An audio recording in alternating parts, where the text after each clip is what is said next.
नमस्कार, डिपी नेपाली किचनमा यहाँहरूलाई हार्दिक स्वागत छ। आज म मोमोको झोल अचार कसरी छिटो मिठो सजिलै बनाउन सकिन्छ भनेर देखाउन गइरहेको छु। आशा गरेको छु हजुरहरूलाई पक्कै पनि मनपर्ने छ र यदि हजुर हाम्रो च्यानलमा नयाँ हुनुहुन्छ भने प्लिज सब्सक्राइब गरेर सपोर्ट गरिदिनु होला।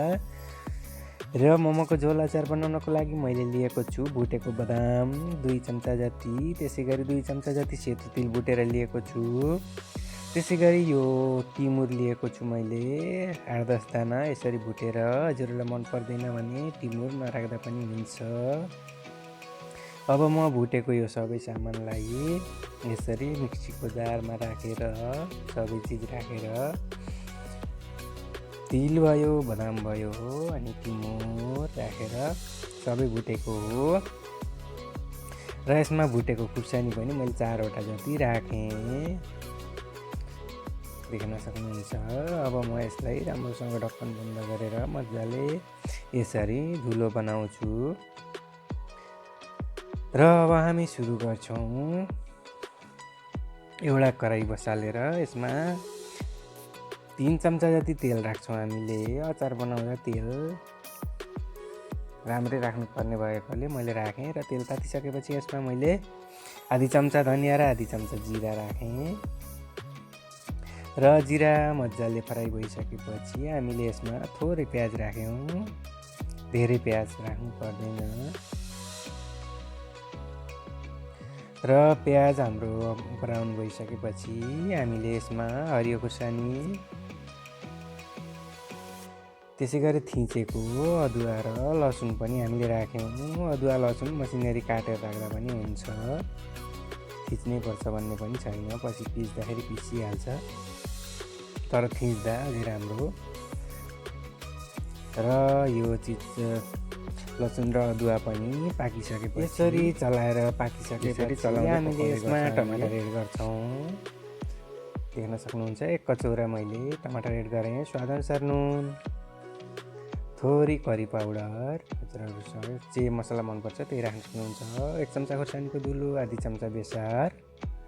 यति चिज राखिसकेपछि हामीले यसलाई चलाउँदै पकाउँदै गर्छौँ जबसम्म हाम्रो टमाटर राम्रोसँग पाक्दैन। र हामीले चलाउँदै एकछिन छोड्दै पकाउँदै गर्दा यसरी टमाटरले पानी छोड्छ। र हामीले यसरी पानी छोडिसकेपछि यसलाई पानीलाई हामीले हल्का सुकाउनु पर्ने हुन्छ। देख्न सक्नुहुन्छ मैले सुकाइसकेको छु, पिँधमा अलिअलि लगाइसकेको छ। टमाटर पनि मजाले पाकिसकेको छ। यतिको पाकिसकेपछि हाम्रो अचार लगभग रेडी हुन्छ।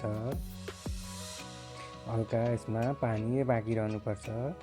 र यतिको भइसकेपछि हामीले यसमा ग्यास अफ गरेर धनियाँ राख्यौँ र यसलाई पनि हामी मिक्स गर्छौँ राम्रोसँग। र हामीले यसलाई चिसो हुन छोड्छौँ, किनभने हामीले चिसो गराएर मात्रै पिन्ने हो। र यसमा हामीले थोरै कागती पनि राख्छौँ, धेरै राख्दैनौँ, किनभने टमाटर अमिलो छ भने चाहिँ थोरै राख्नु होला, छैन भने चाहिँ अलि राख्नु होला। र यो चिसो भइसकेपछि अघि नै हामीले बदाम, तिल, टिमुर पिसेको भाँडोमा यो सबै अचार राख्छौँ। यसरी मजाले सबै राखिसकेपछि हामीले यसलाई मजाले ढक्कन बन्द गरेर धेरै मसिनो नहुने गरी, धेरै पातलो नहुने गरी हामीले यसरी पिनेर रेडी गर्छौँ। अब खनाएर पनि देखाउँछु।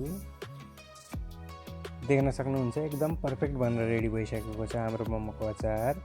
हजुरहरूले अझै गिलो बनाउने हो भने चाहिँ, अझै पातलो बनाउने भने चाहिँ पानी र नुन मिसाएर यसलाई म्यानेज गर्न सक्नुहुन्छ। कतिको बाक्लो खाने हो त्यही अनुसार गर्न सकिन्छ। हजुरहरू पनि यसरी बनाएर साथीभाइ फ्यामिलीसँग इन्जोय गर्नुहोला। र म छिट्टै मोमोको रेसिपी पनि लिएर आउँदैछु। हजुरहरूले please like, comment, share, subscribe गर्न पनि नबिर्सनु होला। Thank you.